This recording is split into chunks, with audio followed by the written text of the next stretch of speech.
Let's talk to Dr. Joshua Orabi. He's a lecturer in Moscow. He's also a member of the Church Foundation in Azad. Dr. Orabi, good morning. Thank you for your time. Welcome to the program. Thank you very much. Good morning to you. The situation, of course, in Russia is radically different from that in Ukraine. Things are a lot more peaceful, shall we say, in Russia. But then it has been the recipient of a lot of people fleeing what is going on in Ukraine, and this has included Nigerians. What can you tell us about what has been possible so far since this started some almost 9 weeks now ago? Okay. Well, so far, just like you said, in the Russian terrain, we have had peace relatively. There's been no challenge, no problems whatsoever. Yes, of course, emotionally, things are not as stable, especially that we receive calls from home. And this on its own causes already to us panic. The Russian environment and the news, the media, has not really shown to us that there's any challenge. The only problems that we may see are those that happen right now on the Ukrainian ground, because we also see the news just like the whole world does. And we're really worried. We're standing in solidarity with the people of Ukraine and with our people, with Nigerians and Africans who were trapped, and most of which are already out of the country. And I believe we all already know that the Russians and the Ukrainians are one family, joined by marriage, by blood. They are the same people. During my own days as a student, I visited Ukraine severally. My wife studied in Ukraine. She studied medicine. She's a medical doctor. So it's the same people, the same Russian language I speak in Russia is the same Russian language I speak in Ukraine. So we understand that definitely there must have been an interference for this, I call it family situation, to have happened. So far. You of course referenced the fact that your wife studied medicine in Ukraine itself, and there are presently a lot of Nigerian students who were studying mainly medicine in Ukraine, and a lot of them had to flee. We had spoken to one of the executives of the Nigerians in Diaspora organization who referenced that a number of universities and other institutions in Russia had offered to give some space to some of the Nigerian students who were displaced by the fighting in Ukraine, and that NIDO was playing a significant role in that. What can you tell us about that, as well as the efforts of the organization to provide some sort of humanitarian aid to those who are leaving?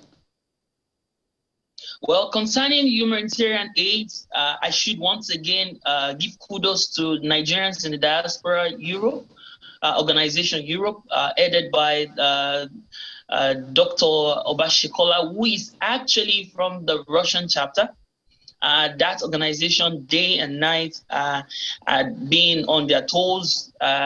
Believe me, in Poland, in Hungary, in Slovakia, in Romania, all our chapter heads and executives have been working day and night. I am on the page on a platform where we still discuss these matters daily, even till date, till this moment before I joined the interview. And it's been a hold of work on the neck of the Nigerians in Europe.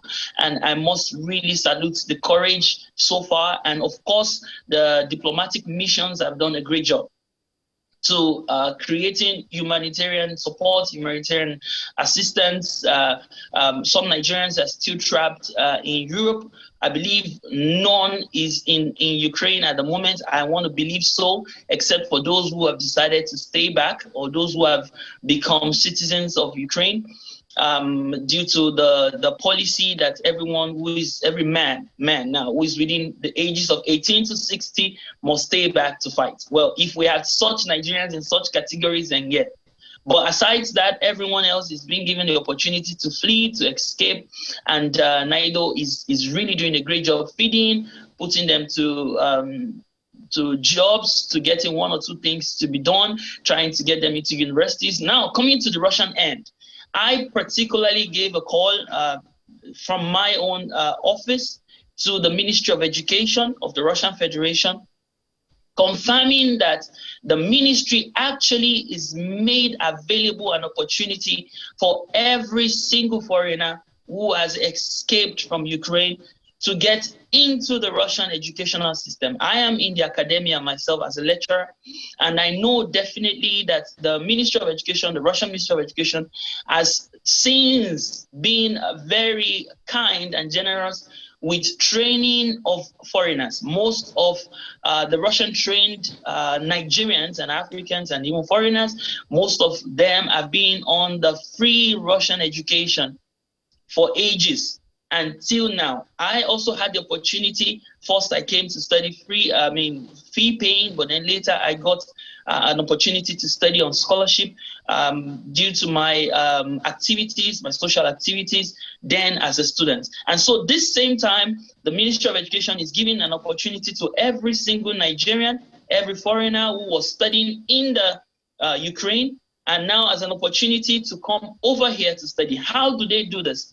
They go to the Russian houses. There is a Russian house in each country, but in cases where there are no Russian houses, they go to the embassy, the Russian embassy in that country, and file an application.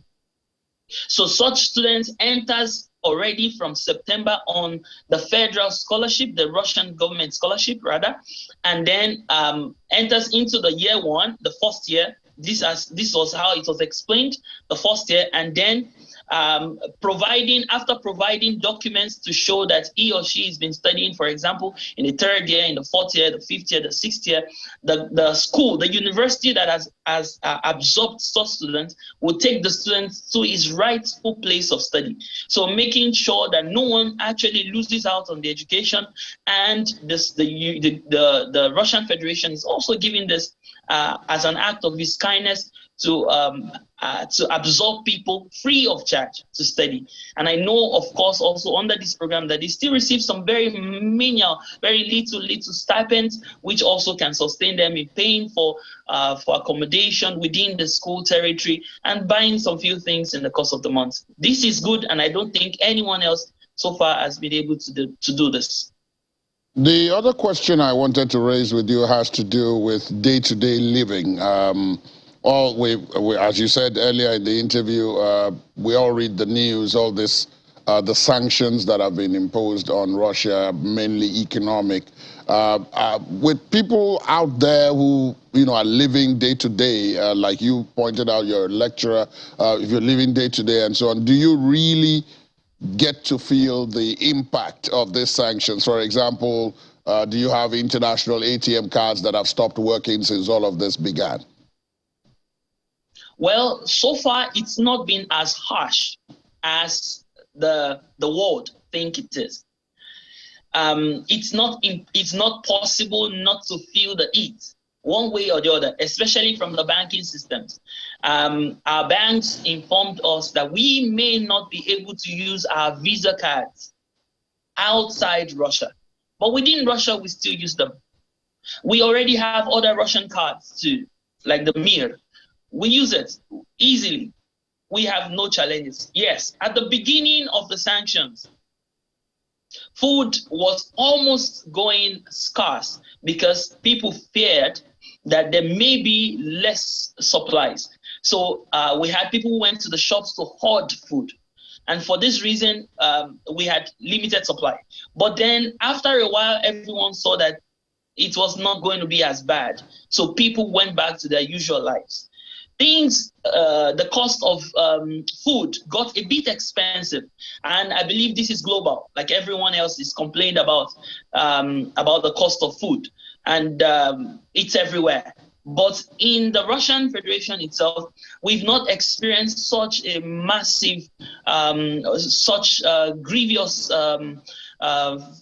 situations such that may be threatening to living or to life. No, no. Everything is going on as smooth as possible. I am in Moscow and life is as usual as it used to be. In fact, this time more than ever, the Russian government is understood that it is necessary to give more information, more support, encouragement to its citizens. And this is happening right now. So it's even getting, there is a glimpse of hope that things will even get better than it used to be, so to say, at the current instance. Indeed. Dr. Joshua Orabi, I want to thank you for your work in NIDO and other such organizations for Nigerians and others who have found themselves in harm's way with this conflict, and to wish you the very best. Stay safe as this situation unfolds. Thank you very much for your time this morning. Thank you so much.